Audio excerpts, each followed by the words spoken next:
Hello,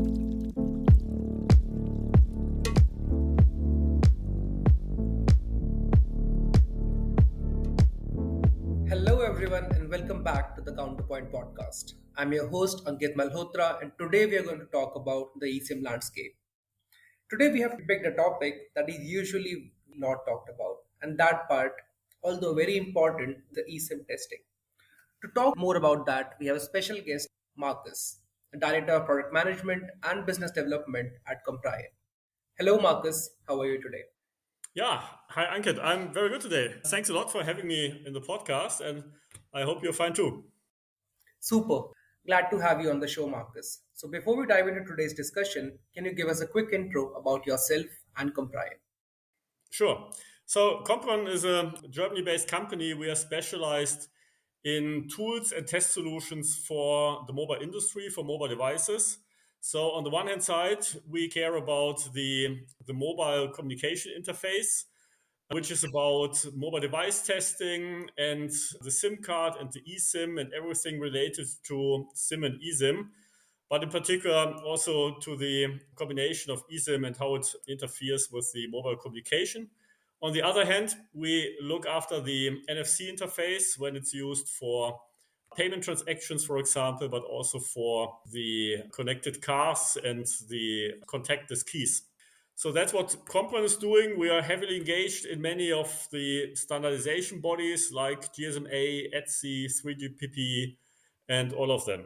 I myself, I'm covering product management, business development, but also our engagement in the standardization organizations.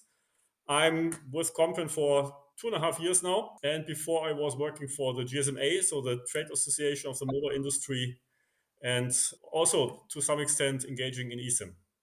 So, you know, there are a lot of device categories like smartphones, smartwatches, connected cars, and eSIM is a component that is present in almost every consumer category and IoT categories as well. And if it is not present, it will be present in those categories by the end of this decade. So, when did Compliance start with eSIM testing? Yeah, we have a quite long history in this. So the company is working for 20 years now, or for more than 20 years now. And yes, before eSIM came along, we were dealing with the SIM technologies and providing test solutions, monitoring solutions for SIM cards. We provided a lot of test SIM cards for many companies who want to test a device, and for this needs to plug a test SIM into the device. So I have a quite long track record in that area. And since the start of eSIM, we of course also address all the eSIM aspects as an evolution from the SIM card. So, let's say someone who is not from the eSIM industry and were to test an eSIM. What are the components and the elements that you test and how? If you could explain the technical process to our listeners, that would be great. Yeah, so actually we address and we test and need to test all the components of an end-to-end eSIM architecture. Means that is the eSIM or the EUICC, just a different name itself. So the chip which is soldered in the device.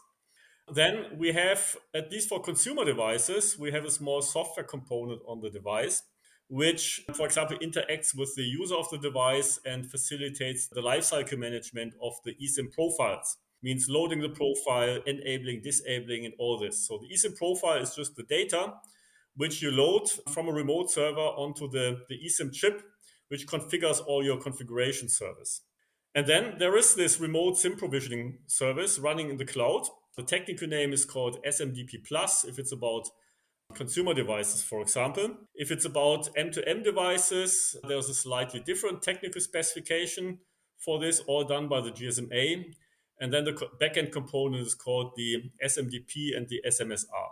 There is a new component on the horizon, or no new specification on the horizon with a new component, which is the GSMA eSIM and remote SIM provisioning specification for so-called IoT devices. So that's, let's say, the successor of the specification for M2M devices. It fixes a number of problems from the M2M spec. And it comes with one more component, which is a so-called the eSIM IoT Remote Manager. It's also a backend component and which allows the enterprise user who controls a number of IoT devices to manage the life cycle of the profiles on the devices. Yeah. So these are the basic components. There's one small software component then also on the IoT devices, similar to the one on the consumer devices called the IPA, which also on the IoT devices manage the lifecycle management. So how different it is from testing a physical SIM? There are mainly two differences. First of all, the SIM card, you had physical access to the SIM card if it's in the device. Now, of course, you need to ensure that if you want to test the SIM, that you have a desoldered SIM and that you are then able to test it. Remote SIM provisioning is something which is a new concept, which wasn't existing for SIM cards. A SIM card was always, when it comes out of the factory, the combination of the chip and the operating system of the SIM card and then the configuration data for the operator profile. So for eSIM, we have these backend components, which is doing the remote SIM provisioning, and also they need to be tested. And that is different. This is not testing a card, but this is testing backend components. Yeah, so we know testing is a very important part, but why doesn't this get talked about much often at industry events and elsewhere? Because I think every eSIM device that is going there after testing, every profile that is going to the market also goes after testing. It's not like these devices are getting there without testing, but very, very rarely, very few people talk about this. So why do you think that's the case? Yeah, on the one hand side, testing is always something which many people, many companies do not really like. It's about cost.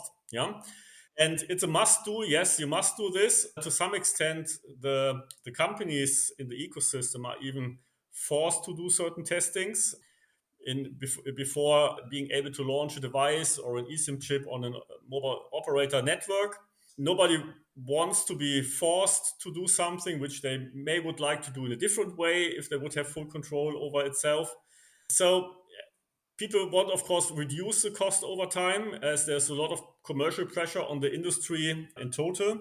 And SIM and eSIM is quite a niche technology. So everybody talks about smartphones, and you mentioned the camera and the operating systems and all this, yeah. So the eSIM or the SIM is a small piece in the end-to-end architecture, which quite often people forget about this if talking about devices.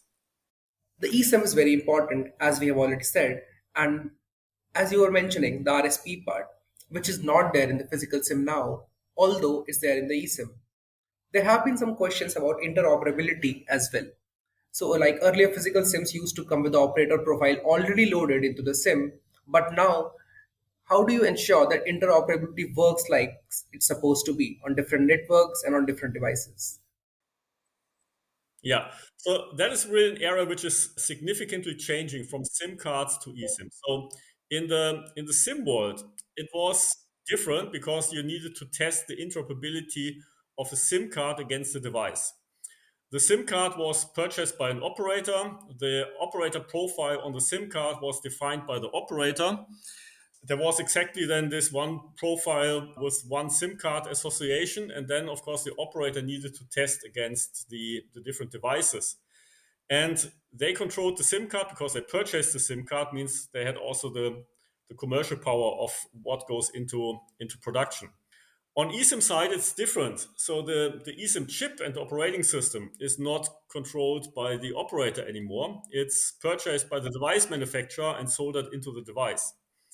The separation here is between the chip and the eSIM profile, so the configuration data of the operator service. That is something which is still defined by the operator and its suppliers, and is then loaded only when the customer signs up to a tariff to the device.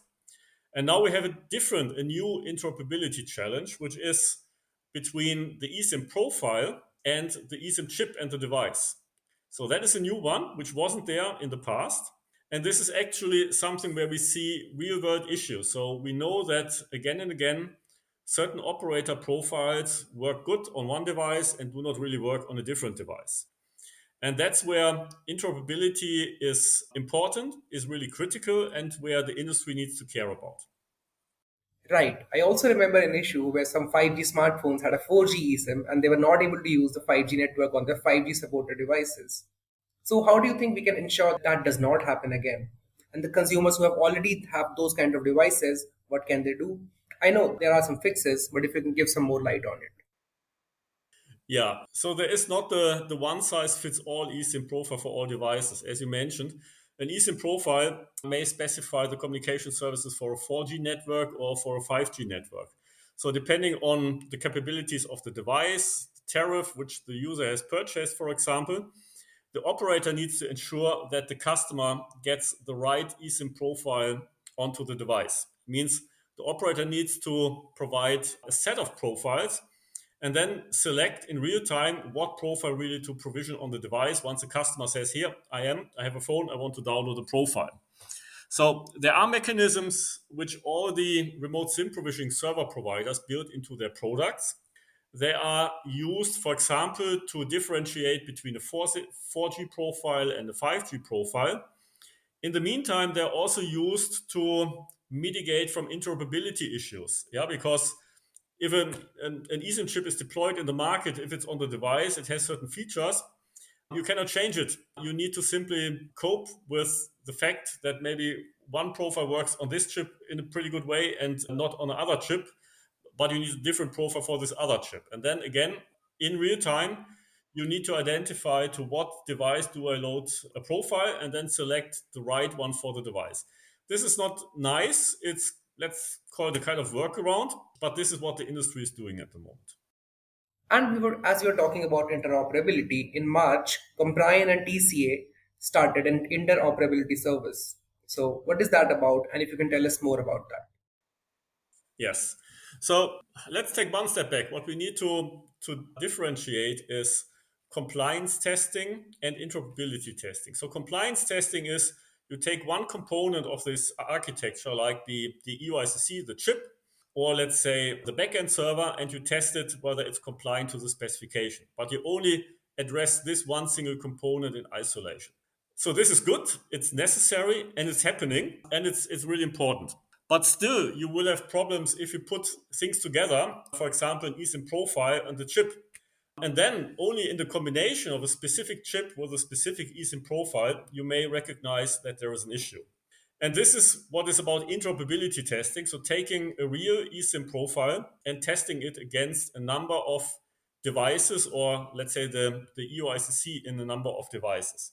And that's necessary. And we have teamed up with the TCA, the Trusted Connectivity Alliance, who is the standardization organization for the eSIM profile, who has also recognized that this is a real world problem to address it.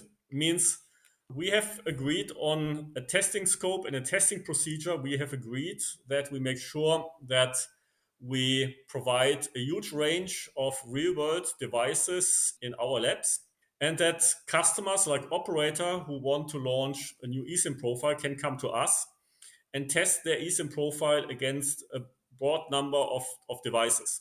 The good thing is, if it fails, first of all, you have prevented from an issue before it goes into the market. But with Comprion, you have real deep experts in the field to also then identify the problem and to fix the problem. And doing this together with TCA, we have the direct link to the experts from the vendors of the EOICCs and the SMDP Plus providers. So whenever it's necessary to involve them in root cause analysis, we can do so. So, for our listeners, if you can specify how much time on average the process of eSIM would take. For example, an operator wants to launch an eSIM service. How much time would it take for them to pass all the tests and complete the testing process? So it depends a little bit on the wish of the operator. How broad do they want to test? So we provide a quite significant number of devices in our lab, and it's up to the operator to say, look, I only want to test against the top 5 or top 10 devices in my market, which are relevant for my customer, to mitigate the risk of an interoperability issue. Or if they say, look, I want to be really sure because I have a high level of quality ambition, and I want to test against 20 or 30 or 40 devices. So a testing session may start with half a day. To test against a small number of devices might be 1 or 2 days if it's a really huge number of devices. It also depends on what testing scope the operator wants. One element of a profile which is difficult to test and which is also requires more time to test if the profile contains applets, so the small applications. So that is something where specific behaviors which are caused by the applet on the phone needs to be observed and tested, which takes a little bit more time. So it means there is no real answer. It's probably something between half a day and maybe 1 or 2 days, order of magnitude. Great. So I think we have already established that the testing of eSIMs is very important. It's happening in most of the device categories. It is coming to other device categories.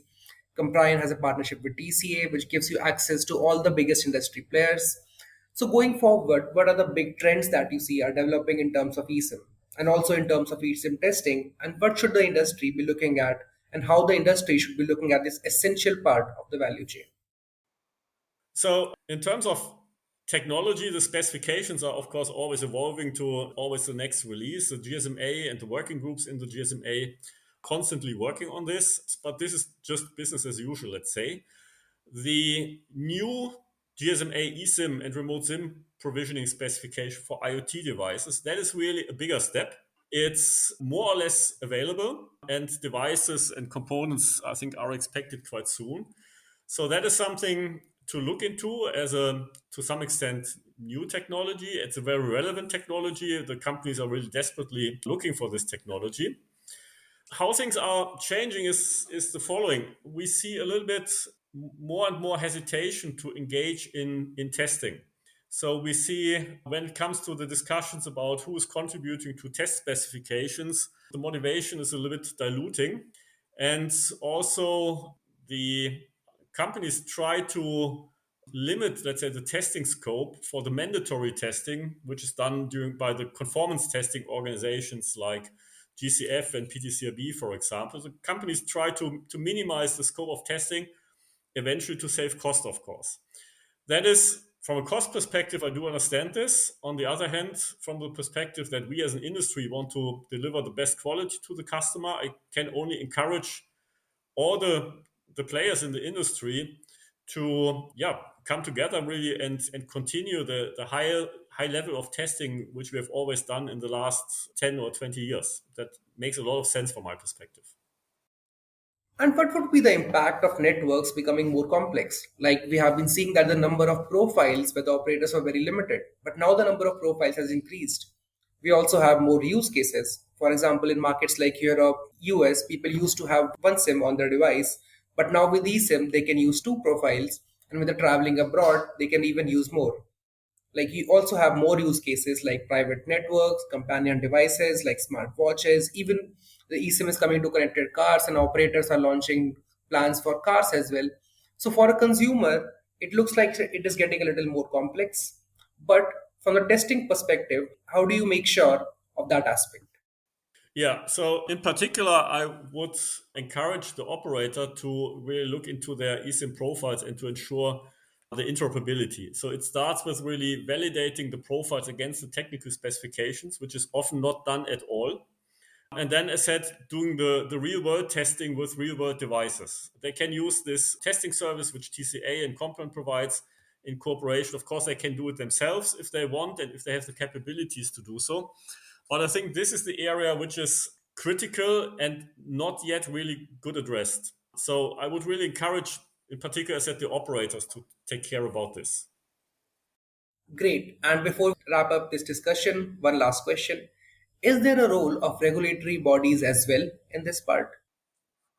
Not really regulatory authorities. The industry has defined certain conformance testing framework, which at a different level mandate certain testing scope. For example, if you want to launch a new EUICC product as a vendor of an EUICC, then in order to sell it and to bring it to the market, you need a certain certificate for the EUICC, a technical one. Without it will not work.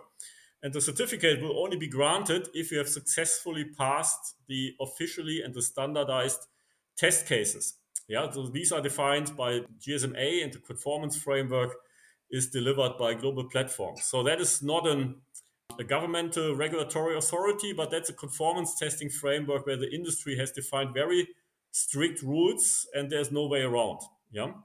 So that is the case for the EU ICC. For other components, the rules are less strict. As said, you have the ability to maneuver around this a little bit and to limit the testing scope if you want.